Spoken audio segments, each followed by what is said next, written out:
৪৬ বছর ধরে অযত্নে আর অবহেলায় ধ্বংসের পথে ইতিহাসের সাক্ষী মেহেরপুরের ঐতিহাসিক আমঝুপি নীলকুঠি।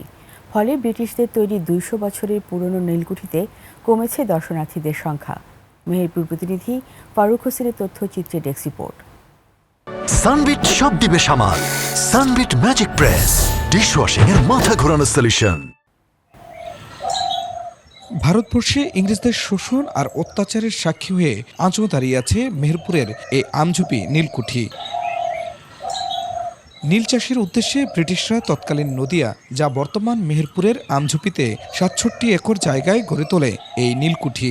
জনশ্রুতি আছে, অত্যাচার আর নির্যাতন করে নীল চাষে বাধ্য করা হতো স্থানীয়দের। আমরা এই নীলকুঠিতে আমরা ছোটবেলায় দেখেছি যে এখানে বজ্র চলত এবং সেখানে অনেক বিদেশি পর্যটকরাও এখানে আসতো। ১৯৭৮ সালে এটিকে পর্যটন কেন্দ্র হিসেবে স্বীকৃতি দিয়ে সংস্কার ও উন্নয়ন করে খুলনা বিভাগ উন্নয়ন বোর্ড। বাস্তবতা হচ্ছে, এরপর আর কোনো পরিচর্যাই হয়নি নীলকুঠিতে। অবহেলায় জৌলস হারাচ্ছে ইতিহাসের নীরব সাক্ষী কুঠিবাড়িটি।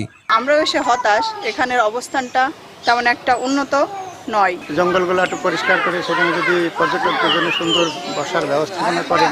এতে কুঠিবাড়ি ঘিরে গড়ে ওঠা ব্যবসা প্রতিষ্ঠানগুলো নুয়ে পড়েছে।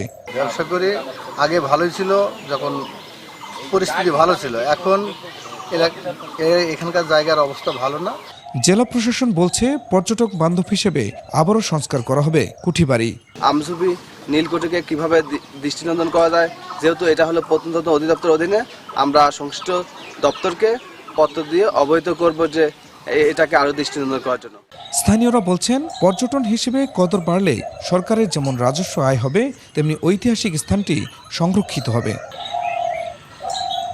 খুরশিদ আলম, ডেস্ক রিপোর্ট, ২১শে টেলিভিশন।